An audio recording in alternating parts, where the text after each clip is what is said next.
Hey everybody, tonight we're going to be talking about General Haptics update number 11. If you're not familiar, this is just something I do every once in a while. In this case, after I've acquired a few pieces, these are the last 10 that I got in order too. So that's the latest, that's the oldest. And it gives me a chance to cover some things maybe that came up along the way, like an interesting discovery about this Cashew, which I'll share with you. So stick around. It won't be like usual. We won't weigh and measure and compare and get into details. Just be a quick recap, have a little bit of fun, and yeah, please join me. Okay, well, like I said, let's get this out of the way. The mechanical Cashew, which I called the version 2 from Gal Studio, has an interesting feature, which I missed completely when I did my review. Now this comes apart pretty easily. It's just magnetic. And you can see here there's some detents. Well, what I didn't realize is there's a whole other set of detents hidden on this side. And all you have to do is take a nice sharp object and gently pry these two pieces apart, pry these pieces apart, exchange the sides around, and it'll go from dense to standard to dense. So right now I have it on dense. I forget how many clicks it is exactly, but I actually prefer this a lot better. This is better than the standard spacing, which you can't really see. It is on this side, but it is hard to see through the plastic. But that was interesting. I did not expect that at all. And you know, what kind of brought it about was these. This thing is also from Gal Studio. And the reason I bought it was because of this. The construction was similar. I thought, oh, that's really interesting. And the way they advertised it and the way they show it here, maybe you can see here, right now it's running on a standard spacing track. And if you take it apart and switch the sides around, inside here you see a dense track. So you can switch the sides if you take it apart. So that was expected on this model. I had no idea that the same feature was available on that model. And then I bought the stainless steel version of this, which is exactly the same on the inside, except it has stainless steel exterior plates. You should watch the video on this one if you're planning on getting it. About for 50 bucks. It's a little disappointing. It was glued together. It's not supposed to be glued together. But my video has no details on that. This, if you get the 3-layer version, this is the 2-layer version. An interesting point about the 3-layer version is that the top piece and the bottom piece are different. So there's no other choice than that. Now this one, you only have one track of detents, so there's only one choice. But when you have the 3 levels, there's 2 tracks of detents. And I think that you would want those 2 tracks to match up with each other. Otherwise, one side would be dense and the other side would be standard spacing. I think that would be just a little bit too awkward for me. But yeah, we'll move on from there. Alrighty, let's move these things out of the way. We'll get these things out of the way. And we'll start off with this PEI slider. I believe it's PEI. At least it was advertised that way. Got this off of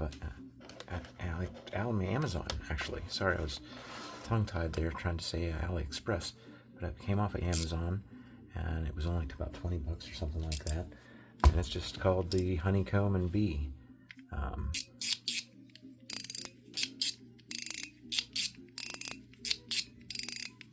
So really happy with that. Not much more to say about it. The lanyard hole's a little too small. Gonna say that about most of these probably. For 550 paracord, but again, it's so small, it's not something that really needs a lanyard. Well, we may as well bring both of these down at the same time. Now, these are advertised as SPYSTAR or STIG, STG Star. Probably see it better there in the reflection. And they're just detent sliders, but they were very inexpensive. I think they were both around $20. This one does not have the branding on it. But yeah, I thought these were a real bargain. These came off of AliExpress.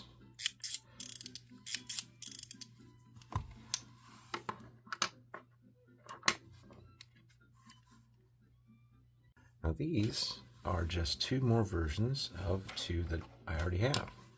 And I'm not even sure what to call it. It's just a multi-track slider. It has 4 sets of tracks, but not 4 different textures. So the 2 outside textures, those are just standard spacing, and they match each other. And then on the inside here, you have a dense line, and then off to this side, towards the center, you have standards, or sort of a paragraph spacing, I guess. Or you might choose to categorize those slightly differently, but you know what I mean. Different densities. And right now I have all of these set up with a ball and spring on both the outside tracks, because in this case both the outside tracks match. They are the same. And I would call that a dense pattern. I probably just contradicted myself. Anyhow, yeah, the stainless steel, very nice. This G10 jade, one of the first pieces of this color, G10 jade. I really like it. In fact, I have another piece coming pretty soon. That Demon King slider. I didn't bring one over with me, but I have that in stainless steel, and it's going to be coming in G10 jade. So those are both very nice, and this is the same thing. I've had these two for a little while now. This one is Bakelite. Probably not talking loud enough again. I apologize there. I'll try to speak up. But Bakelite is an old, early type of plastic, and that's what intrigued me about it. And it has a nice kind of a waxy feel to it. I like it. I like it. And then, of course, PEI, if it is PEI. I've heard a lot of people talk about PEI and saying, well, that wasn't PEI. What they ended up with was polycarbonate that was dyed the same color. Doesn't really matter to me. I would like to think I'm getting PEI. Anyhow, these do appear machined, if that makes any difference. This one's pretty loud. I'll probably put polypropylene balls, the white polypropylene plastic balls in this one. But that is it for those. Now, something that came up on the screen, on the radar screen there, was this interesting transformer multi-fidget. So it's got little transformer Decepticon and Autobot icons on either side, and it's just called the 5-in-1. And what you've got is a mechanical coin of sorts, magnetic coin, which really spins, a mechanical button, and then here we have mechanical slider, and on the opposite side a 2-click magnetic slider. So what I said about this still stands true in the review. I said a lot of times, you know, you hear people say, well, a multi-fidget, it does all these multiple things, but it doesn't do any of them particularly well. And I think you could say this is an exception to that. This is a really well designed. I wish it didn't have the transformer branding stuff all over it, but other than that, it works really well, and it wasn't terribly expensive as far as I was concerned. And I haven't mentioned it yet, but I will have links in the description and in the comments about how to get to each video. I've done a review on each one of these, so and I do much more detailed explanations, and we take it apart, compare it with a few other things, and weigh it. And, so there's good reviews out there. But that's that for this one. I really like it. It works really well as a multi-fidget. Very happy with that. And another green jade object. What could it be? Well, it's the Rebound.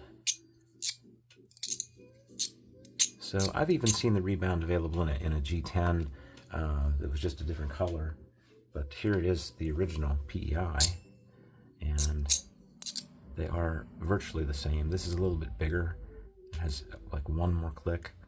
And I think it's more dense. Overall, this one I think is made much better than this one is. It has a little bit more weight to it, I think, too. But if you're not familiar, this one just has a property of wanting to jump back to its home position if you even touch it. But you can control that by squeezing it from the sides and slowly do whatever you like with it. The problem with this one, a lot of complaints, is that it easily pops apart. Let's just do that here. Carefully pop that apart, and what you have is 4 balls which are captured. I'll show you that in a second. But the middle one is just a spring and a ball. And if that pops out and you lose those, then the spring is staying in there because of all the magnets that are everywhere. But you see the balls are captured, so you won't lose those when it pops apart accidentally, but you probably lose that ball. So that's the big complaint. And somebody did contact me and said, well, you know, they ought to make a latch or something that attaches the top to the bottom. And I was like, yeah, that is a good idea. And my thoughts on this were that at the very least, you could instead of having a spring and ball in the middle, you could get those ball plungers. I'll try to find a decent picture of one and put one up here. You've probably seen them. They've been used in several different haptic toys, but one of those would work much better in something like this. But that's it. Yeah, really happy with that. It wasn't very expensive either. And now we move on to the popping slider by Wanwu in stainless steel. This has the tuning fork mechanism, which I'm really not fond of. However, you can silence that just by how you decide to hold it and use it. So I use it most of the time. You can't even tell there's a tuning fork in there. If you hit this button from the side and leave everything kind of loose, you'll get that chime sound. But I'm not sure if this is for everybody. It's a little bit big. It's easy to take apart. It's interesting. This button you can get, it is interchangeable. There's at least 2 other versions of it out there right now. One has sort of an opal colored or seashell. I'm not sure what the proper terminology for the material is, but a pretty rainbowy type of material. And then another one I think is just stainless steel with a different texture machined onto it. But you can get different buttons, and that's about it. The other thing would be this plate that you see here. That can also come in a plastic, and I'm not going to say which plastic it is for sure because I'm not sure. It's not Teflon, we know that. But yeah, I like it.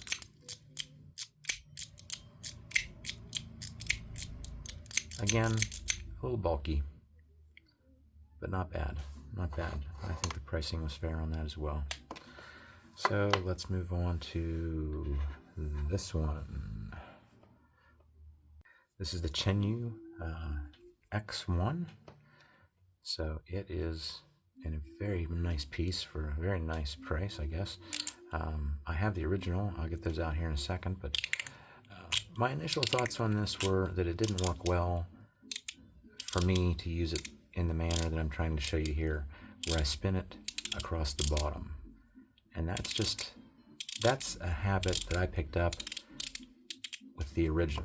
Let me get the original out here quick. So that's just how I always did it. And I couldn't really make it the whole way around, and I would end up using this finger here to finish the rotation, like that. And I never really ever, until this came around, tried rotating it from the top, like this, which makes it a lot easier. So I was a bit harsh on this one because I said it doesn't have these, they've rounded it off so much that it doesn't have any corners at all for me to grab a hold of here. It makes rotating it from the bottom, as I was doing, difficult. And I have to, but I've gotten better at that too. And I just do basically the same thing that I learned how to do with this one, and that is rotate it as far as I can with my thumb, and then bring it the rest of the way home with my finger. But I've gotten used to using it now where I spin it from the top. The problem with spinning it from the top with any of these that are designed like this, I've got 2 more to show you here too, is when you spin it from the top, you don't want to accidentally push it down at the same time. At least I don't. Like that. But I've grown to really like this one, and I think let me show you the rest of them. Let's see what order they came in. I bought this first a good while ago, and I think this came out. That people are calling the Iron Eating Beast by SPYSTAR. I don't know how accurate that is. That's just a weird description we got from AliExpress or something. And then I bought this from 9 Hands, which I was saying was my favorite, but it's my favorite for a specific reason. And then this. So I think they're all about $70. These are all stainless steel. This one is built with the least amount of quality. I hate screws that are just flatheads, very cheap, and it's got magnets in it, but the only reason the magnets are there are to keep it kind of together while it's in its closed position. It doesn't really have much more of a haptic purpose than that. It does work fairly well. I can't complain about it too much other than that, but overall, just generally speaking, this is the cheapy one. The original, of course, is the original. You can get that now with a dense or standard. This is standard spacing. You can also get in different materials, PEI and things like that. But the original, I like very much, dense. It's hard to beat that. When this came out, I was really happy because I can spin it.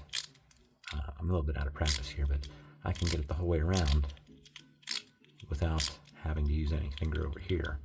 So yeah, I like that. I like that the best for that reason. But you can spin it from the top just as easily as you can any of these other ones. So that's the story between those. And I would say, if you had to pick from all four, probably go with this one, because you can change. It has that modularity. Just has a nice sound and feel to it. They've got it available in like 5 or 6 different colors of G10 material, which you could mix and match the parts, I'm sure. Yeah, this is set up right now on the outside tracks, which would be sort of a standard spacing. And in the middle, you have the 2 dense tracks.